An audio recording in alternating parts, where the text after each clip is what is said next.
श्री स्वामी समर्थ. नमस्कार सर्वांना. उद्या आषाढी एकादशी आहे, पण सकाळी उठल्यापासून रात्री झोपेपर्यंत नेमकं काय करावं, कोणत्या गोष्टी टाळाव्यात, उपवास कसा करावा, पूजा कधी करावी आणि अनेकांना माहिती नसलेले काही सुंदर परंपरा कोणत्या, आजच्या व्हिडिओमध्ये आपण आषाढी एकादशीचा संपूर्ण दिनक्रम जाणून घेणार आहोत. श्री गणेशाय नमः. श्री विठ्ठल रुक्माई नमः. ओम नमो भगवते वासुदेवाय. उद्या आषाढी एकादशी आहे. वर्षभरात येणाऱ्या सर्वात महत्त्वाच्या एकादशीपैकी ही एक एकादशी मानली जाते. या दिवशी लाखो वारकरी पंढरपुरात विठुरायाच्या दर्शनासाठी जमतात. ज्ञानोबा तुकाराम या जयघोषात संपूर्ण पंढरपूर दुमदुमतं. पण जे भक्त घरीच आषाढी एकादशी साजरी करणार आहेत त्यांनी सकाळपासून रात्रीपर्यंत नेमकं काय करावं, कोणत्या गोष्टी टाळाव्यात आणि या दिवसाचा जास्तीत जास्त आध्यात्मिक लाभ कसा घ्यावा, आज आपण याच संपूर्ण दिनक्रमाबद्दल जाणून घेणार आहोत. ब्रह्ममुहूर्ताला उठण्याचा प्रयत्न करा. भारतीय परंपरेनुसार ब्रह्ममुहूर्त ध्यान, जप आणि प्रार्थनेसाठी शांत वेळ मानली जाते. शक्य असेल तर यावेळी उठण्याचा प्रयत्न करा. उशीर झाला तरी हरकत नाही, पण दिवसाची सुरुवात शांत मनाने करा. 2. स्नान करून स्वच्छ वस्त्रे परिधान करा. स्नान म्हणजे फक्त शरीराची स्वच्छता नाही, तर मन आणि विचार शांत करण्याची तयारी आहे. शक्य असेल तर स्वच्छ आणि साधी वस्त्रे परिधान करा. 3. देवघर स्वच्छ करा. देवघर आणि पूजेचं ठिकाण स्वच्छ ठेवा. दिवा लावा, फुले अर्पण करा आणि विठ्ठल रखुमाईच्या चरणी मनापासून नमस्कार करा. 4. तुळशी पूजन. तुळशीला पाणी अर्पण करा. स्थानिक परंपरा आणि कुटुंबातील पद्धतीनुसार तिच्यासमोर दिवा लावा आणि मनात विठ्ठलाचं नाम घ्या. 5. संकल्प करा. आजचा दिवस शांततेने घालवेन, कोणाचं मन दुखवणार नाही, राग करणार नाही आणि शक्य तेवढं नामस्मरण करेन, असा एक साधा संकल्प मनात करा. नामस्मरण. या दिवशी विठ्ठल रखुमाई किंवा ओम नमो भगवते वासुदेवाय या मंत्राचा जप अनेक भक्त करतात. तुम्ही ज्या परंपरेत आहात त्या प्रमाणे नामस्मरण करू शकता. सकाळी या गोष्टी टाळा. उगाच वाद घालणं, रागाने बोलणं, अन्न वाया घालवणं, दिवसभर फक्त मोबाईलमध्ये वेळ घालवणं, कोणाचाही अपमान करणं. आजचा छोटासा उपाय.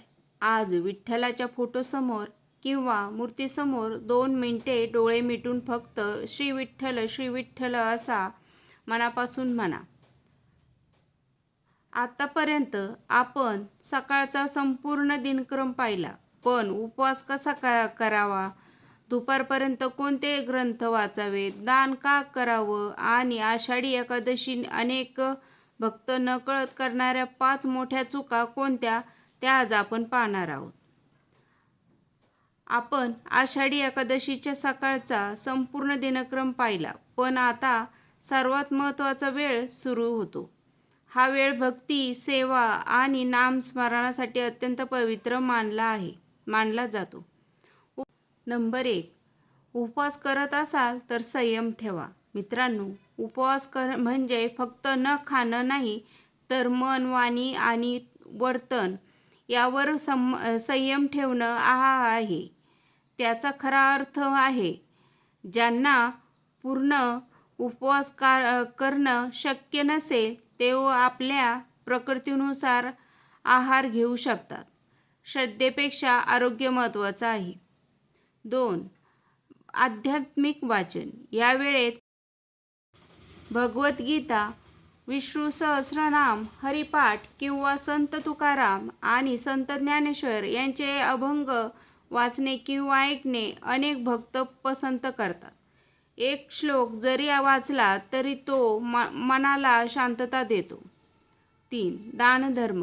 भारतीय परंपरेत एकादशीच्या दिवशी दानाला विशेष महत्त्व दिलं गेलं. शक्य असेल तर गरजू व्यक्तींना अन्न, फळ किंवा इतर आवश्यक वस्तू द्या. दान नेहमी मनापासून करा, दाखवण्यासाठी नाही. 4. तुळशीसमोर नामस्मरण करा. अनेक घरामध्ये तुळशीसमोर बसून श्री विठ्ठल रखुमाई असं नामस्मरण केलं जातं. यावेळी मन शांत ठेवण्याचा प्रयत्न करा. आता या 5 चुका टाळा. कोणालाही कठोर शब्द बोलू नका. उगाच वेळ वाया घालवू नका. देवपूजा घाईघाईत उरकू नका. गरज नसताना राग करू नका. दिवसभर नकारात्मक विचारांमध्ये राहू नका. प्रेरणादायी कथा. पंढरपूरच्या वारीत एक वारकरी दरवर्षी शेकडो किलोमीटर अन्नवाणी चालत यायचा. एक माणसाने त्याला विचारलं, इतका त्रास का सहन करता? तो हसला आणि म्हणाला, मी चालत नाही, मला विठ्ठल चालवत आहे. हे ऐकून आजूबाजूचे सर्व भावुक झाले. भक्ती ही पायाने नाही तर मनाने केली जाते. आजचा छोटासा उपाय. आज दुपारी फक्त 5 मिनिटे शांत बसून 108 वेळा श्री विठ्ठलाचं नाम किंवा श्री विठ्ठल रुक्माई या नामाचे जप करा. आत्तापर्यंत आपण दुपारपर्यंतचा संपूर्ण दिनक्रम पाहून घेतला. पण संध्याकाळी दिवा कधी लावावा, आरती कशी करावी, हरिपाठ का म्हणावा आणि रात्री झोपण्यापूर्वी विठ्ठलाला कोणती विशेष प्रार्थना करावी. आपण सकाळपासून ते दुपारपर्यंतचा संपूर्ण दिनक्रम पाहिला. पण आषाढी एकादशीच्या संध्याकाळी सुद्धा तितकंच महत्त्वाची मानली जाते. कारण याच वेळी अनेक मंदिरामध्ये आरती, भजन, कीर्तन आणि हरिनामाचा गजर घुमत असतो. 1. सूर्यास्तानंतर दिवा लावा. संध्याकाळ झाल्यानंतर देवघरात तुपाचा किंवा तेलाचा दिवा लावण्याची परंपरा आहे. दिवा लावताना मन शांत ठेवा आणि विठ्ठलाचं स्मरण करा. 2. विठ्ठल रुक्माई आरती करा. आरती ही फक्त एक विधी नसून भक्ती व्यक्त करणारी मार्ग आहे. घरात जितके लोक असतील त्यांनी शक्य असेल तर एकत्र आरती करा. 3. हरिपाठ, अभंग किंवा नामस्मरण. आषाढी एकादशीच्या दिवशी म्हणजे हरिनामाचा उत्सव. यावेळी संत तुकाराम महाराज आणि संत ज्ञानेश्वर महाराज यांचे अभंग ऐका किंवा म्हणा. ज्ञानोबा तुकाराम हा जयघोष मनात एक वेगळीच भक्ती जागवतो. 4. कुटुंबासोबत काही वेळ घालवा.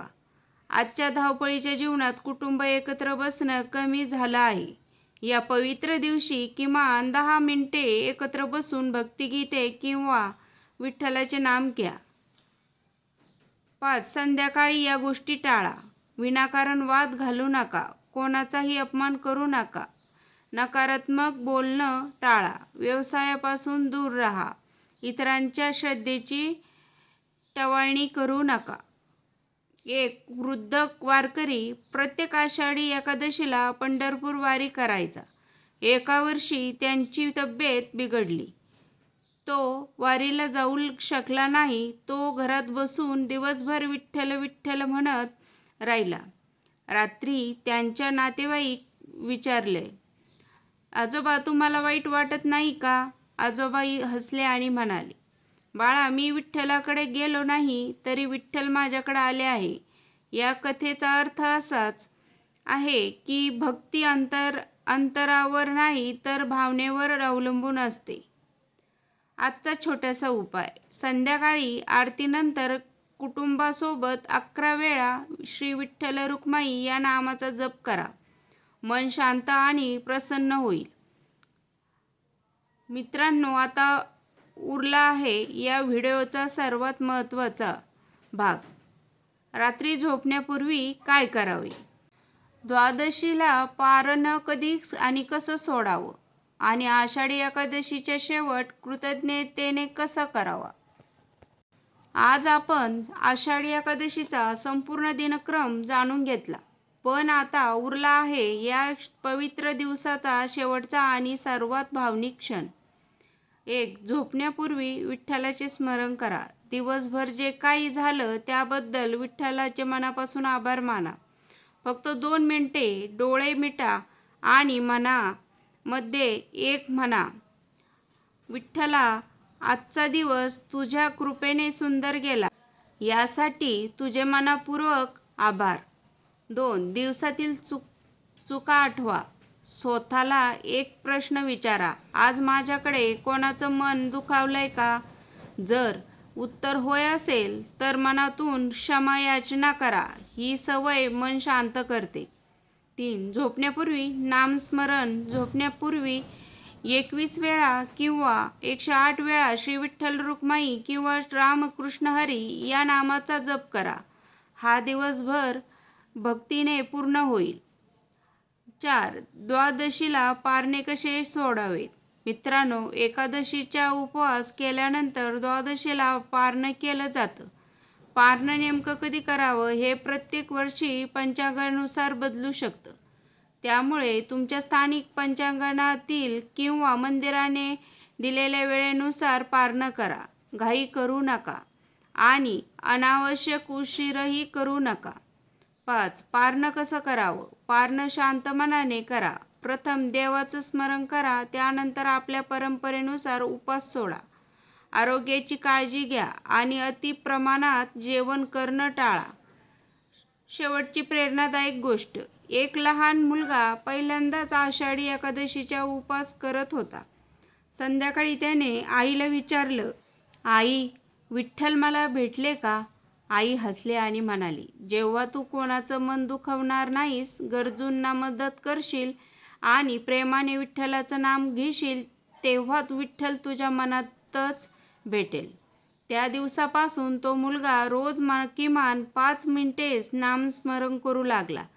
त्याचा स्वभाव, शांतपणा आणि प्रेम वाढत गेलं. अंतिम संदेश. मित्रांनो, आषाढी एकादशी म्हणजे फक्त उपवास नाही, तर मन शुद्ध करण्याचा एक सुंदर प्रयत्न आहे. भक्ती ही मोठमोठे विधी करण्यात नाही, तर चांगले विचार, चांगले कर्म आणि प्रेमाने वागण्याचा आहे.